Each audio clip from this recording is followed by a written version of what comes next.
हे WhatsApp buddies. तो यार आज की हमारी मूवी का नाम है द कंपनी मैन। तो कहानी के शुरुआती पे दो आदमी कार पे बैठकर बिजनेस की बातचीत कर रहे होते हैं, जिसमें से एक का नाम होता है हियोंग, जो कि कंपनी पे पैदा होने से लेकर आज तक काम कर रहा है। दूसरे का नाम है हुन, जो कि कंपनी पे न्यू है। हियोंग कहता है अब टाइम आ गया है जलवा दिखाने का। हुन गाड़ी से डिलीवरी बॉक्स निकालकर एक बिल्डिंग पे एंटर करता है और वो जब लिफ्ट से ऊपर जा रहा होता है, दो पुलिस वाले बिना किसी बात के उसे तंग करने लगते हैं। तो वो 6th फ्लोर पे ही नीचे उतर जाता है और वो पुलिस वाले 7th फ्लोर पे चले जाते हैं, जहां हम एक आदमी को देखते हैं जो कि काफ़ी ज़्यादा डरा हुआ था। पुलिस वाले कहते हैं फिकर नॉट, हम आ चुके हैं। तभी वो डिलीवरी बॉय ऊपर आ जाता है। पुलिस वाले उसे रोकते हैं और पूछते हैं इस बॉक्स पे क्या है। हुन ने उसके अंदर गन छिपा रखा था। वो दोनों पुलिस वालों को वहीं ढेर करके उस आदमी को भी मार देता है। फिर वो हियोंग को कॉल करके बता देता है कि उसने अपना काम पूरा कर लिया है। तभी उसका सीनियर हियोंग उसे सीढ़ियों से नीचे गिरा देता है। हुन को समझ नहीं आता कि उसने ऐसा क्यों किया। हियोंग कहता है यह उसके बॉस का ऑर्डर है। अब सीन कट होता है और हम हियोंग को देखते हैं जो अपने ऑफिस जा रहा होता है। बाहर से इनकी कंपनी तो बिल्कुल सरकारी दफ्तर जैसी लग रही थी, लेकिन यह कंपनी का आड़ पे अपने क्लाइंट को किलर प्रोवाइड करवाते थे। इस कंपनी पे जितने भी लोग मौजूद हैं सारे वेल ट्रेंड किलर है, जिसमें से हियोंग मोस्ट टैलेंटेड ट्रेंड किलर है। हियोंग बेसमेंट में जाकर अपने गन्स और बुलेट्स को वापस करता है। तभी वहाँ कंपनी का चेयरमैन आ जाता है और हियोंग से कहता है तुम 2 घंटे लेट हो। हियोंग कहता है ट्रैफिक पे फंस गया था, तुमसे मतलब। अगली सुबह हियोंग अपने पुराने दोस्त बेंजी से मिलता है। हियोंग कहता है कल जिस लड़के को मैंने ठिकाने लगाया था वो चाहता था कि मैं उसके पैसे उसके घर पे पहुंचा दूं।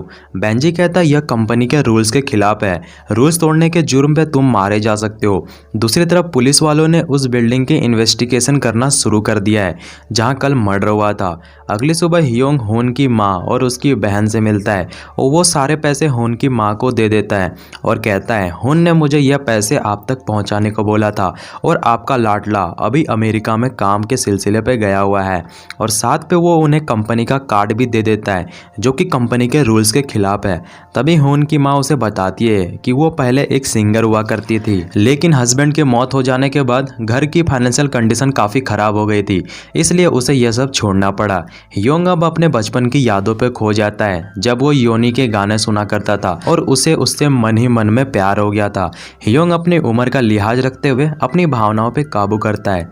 अगले दिन हियोंग कंपनी के बॉस चो से मिलता है। चो हियोंग से कहता है हमें कंपनी पे नए लोगों की भर्ती करनी होगी जो आर्मी बैकग्राउंड से आते हो, ताकि हमें ज़्यादा उसे कुछ सिखाना ना पड़े।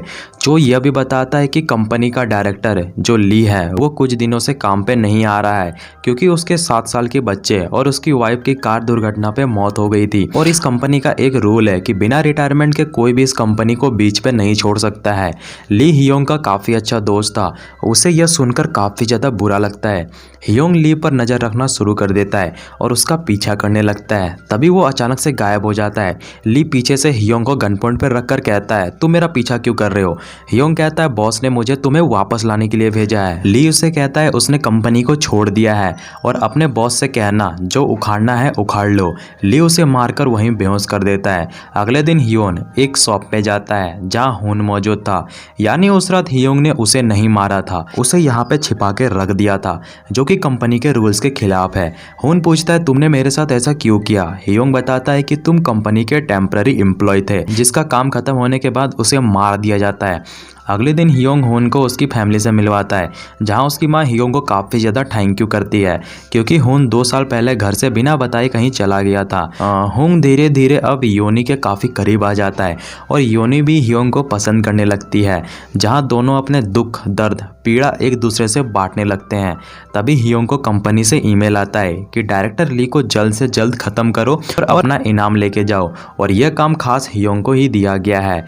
हियोंग चेयरमैन से ली को मारने की वजह पूछता है। चेयरमैन कहता है जितना बोला है उतना करो, नहीं तो अगला नंबर तुम्हारा लगा दूंगा। हियोंग सीधा लेके घर पहुंचता है। ली को समझ पे आ जाता है कि वो उसे मारने के लिए आया है। हियोंग कहता है तुम यहाँ से भाग सकते थे। ली कहता है भागकर मैं जाऊँगा कहाँ, मेरे परिवार की तो मौत हो चुकी है, किसके लिए जीऊँगा। हियोंग उसे वहीं मार देता है। अगली सुबह एक पार्टी रखी जाती है क्योंकि हियोंग ने लोगों को मारने की हाफ सेंचुरी पार कर ली थी, इसलिए उसे अब प्रमोशन मिलने वाली होती है। सारे लोग उसे कॉन्ग्रेचुलेसन करते हैं और कहते हैं कि तुम जल्दी सेंचुरी मारोगे। ली की जगह हियोंग को दे दी गई है, यानी कंपनी का डायरेक्टर।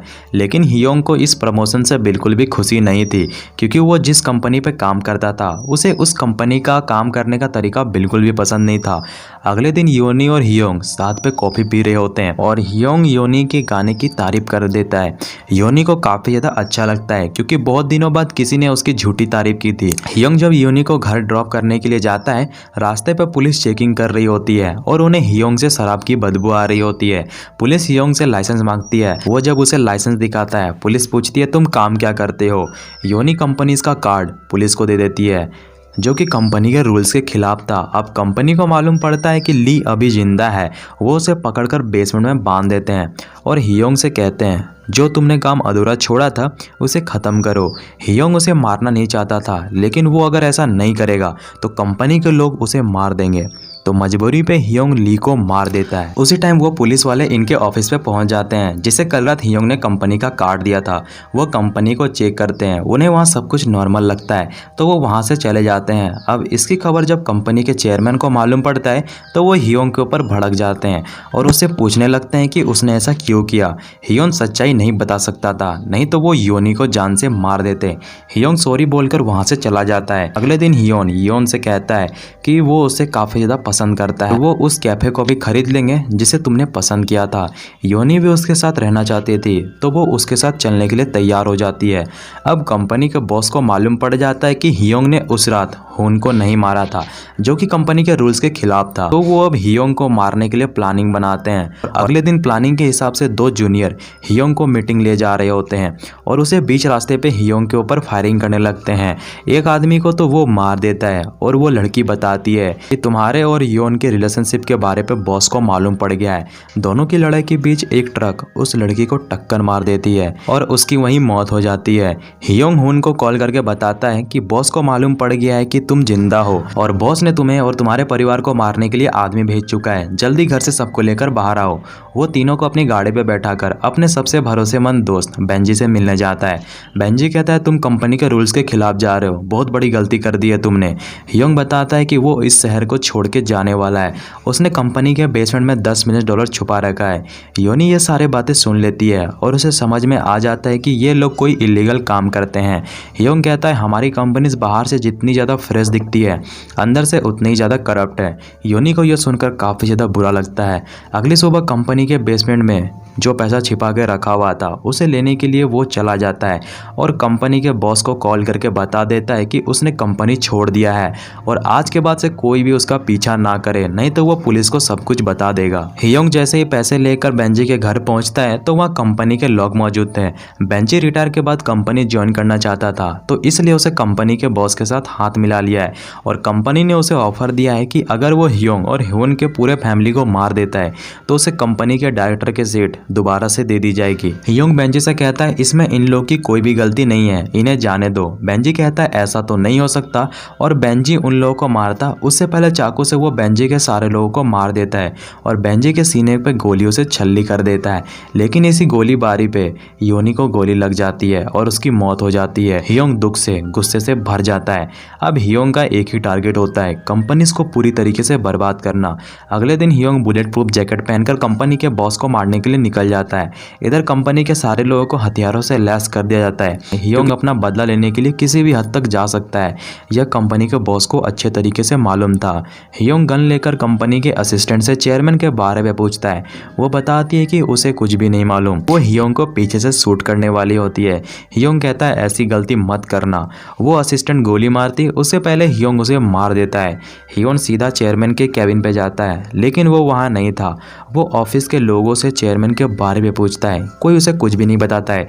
तो वो सब पे अंधाधुन फायरिंग करना शुरू कर देता है। ज़्यादा लोग होने के कारण वो एक रूम पे घुस जाता है और फायरिंग उस पर काफ़ी ज़्यादा हो रही थी, तो वो फायरिंग स्ट्रिंग के गैस पूरे रूम पे फैला देता है। दो लोग उसे मारने जाते हैं, लेकिन वो जिंदा नहीं बचते हैं। हियोंग धुएं से बाहर आता है और सबकी लाशें बिछा देता है। हियोंग हिडन रूम पे जाता है जहाँ कंपनी का बॉस मौजूद था। वो उससे कहता है मैंने बोला था ना, मेरा पीछा मत करना। हियोंग उसे शूट करने वाला होता है, बीच पे एक आदमी आकर बॉस से बचा लेता है। तभी बॉस हियोंग को मारने ही वाला होता है, तभी उसे गोली लग जाती है और यह गोली हियोंग ने नहीं चलाई थी, हुन ने चलाई थी। इधर पुलिस उस बिल्डिंग की ओर तेजी से बढ़ रही होती है क्योंकि उन्हें खबर मिली है कि सामने वाले बिल्डिंग से काफ़ी ज़्यादा फायरिंग आ रही है।